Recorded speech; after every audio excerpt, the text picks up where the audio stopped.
Now I will show you to whom he is like. Which one? The one that doeth. And Jesus is comparing two men. And remember, Jesus is wisdom. And he's saying, there are two men. I've given them $100,000 each. I've told them to build a house. And there's one man of the two who says, no. I don't want to build a foundation. I want to start building upwards. There are people like that. Every time you talk to them, they just want to rise. But most people are not willing to build assets. Most people are not willing to build foundations.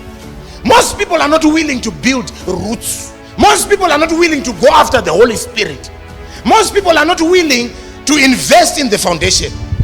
Sit down, analyze your life, start working from there, go downwards. Jesus says the one was foolish and the other was wise.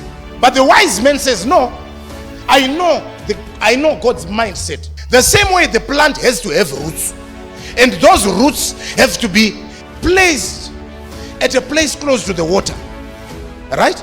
The water being Jesus. The wise man says, I want to build my house, but before I have a place to stay, I have to first go downwards.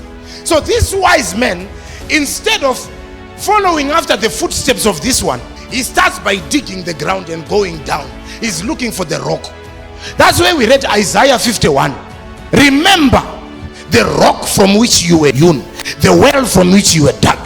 So the wise man wants to be seen also driving, wants to be seen in his house, wants to be seen as somebody doing something, but he knows it's not yet my time. Some of you abort growth because you want to be seen before you have anything. But this one is saying, I don't mind going downwards. Some of the foundations, like I said before, are 1.6 meters. The root doesn't start by going upwards, it starts by going down. It's a principle. You go for the rock.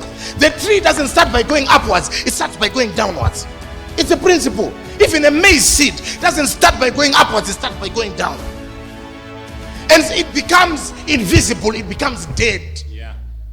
You lose your significance, you lose a name in the neighborhood, you lose a name amongst your peers, but you are building something. You know what you are building. A wise man is a man that can go down and start to build something when everybody wants to be seen. Be prepared to go into the bush. Be prepared to get into the foundation. Invest in the foundation. Now, when you hit rock in the ground, nowadays there is a mechanism where you have to make sure when you find the rock, you don't just start building from the rock. You dig into the rock. My God. Moses had to dig into the rock. He had to find an opening in the rock for him to see the glory of God. That's why God says you have to enter the cleft on the rock. You have to enter a space on the rock in order for you to see my glory. Nowadays there are dowels that you put into the rock. The dowels are there to make sure the house is stable on the rock. The dowels are there to create a relationship between the rock and the house. What are dowels? These are just round pieces of metal that go into the rock and they are left protruding to make sure that when you build a foundation, your foundation will not move away from the movement of the rock underground. Your house will only move when the rock moves. Your life will only move when Jesus moves. Oh my God. So the dowel strengthens the house, creates a relationship between the rock and the house, the rock who is Jesus and the person. So you have to be prepared to dig in the rock. You have to be prepared as a root to go down in the ground. Now, the reason for this is when water comes, when things come, they are not able to penetrate in between the house and the rock because the dowel is joining the house and the rock. So nothing can separate us from the love of God, because the strength of a house, the integrity of a house is its foundation. That's why it's called the cornerstone. My God, the rock of ages. That's why he's the rock that followed them. When he moves, you move. That's why they had to move when the cloud moves. That's why they had to move when the fire moves. When he moves, that's when you move. So whatever is coming can't touch you before it touches him. It can't move you unless it moves him. Jesus is saying, don't build your house on sand. What is sand? It's a fragmented rock. This man that built his house on a rock, He didn't just build his house on a rock, he built his house on Petra, the bedrock. This is the source of the rock that is hewn. This is the source of the rock that fragments Petra. That's the bedrock. It being the bedrock and the bedrock being Christ. If we talk of sand, you know zvaranai muwande sechi? Saka uri kuona kuti jecha anogona kuita munhu. And sand being a person, building a house, being faith and trust. Put your faith in me, your hope in me. I should become your hope.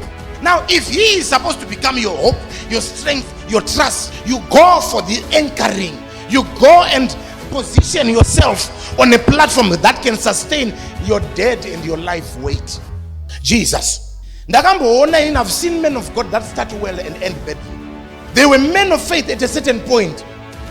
But at a certain point, they had lost that faith. They had been fragmented and they had become sand.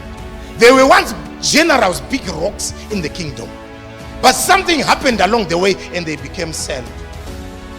And when they became sand, there was a believer that pinned their faith on them, hanged their faith on them, hanged their hope on them. And Jesus is saying, don't build your house upon sand. In as much as they may be a surface where you can walk, that surface where you can walk is good enough for walking, not for building. When you want to build, you go down. So it's not bad to have a man of God that interprets the word for you. But when you are about to grow and you want to develop your faith, you go back to his sayings, you go back to his word, you go back to the rock of ages.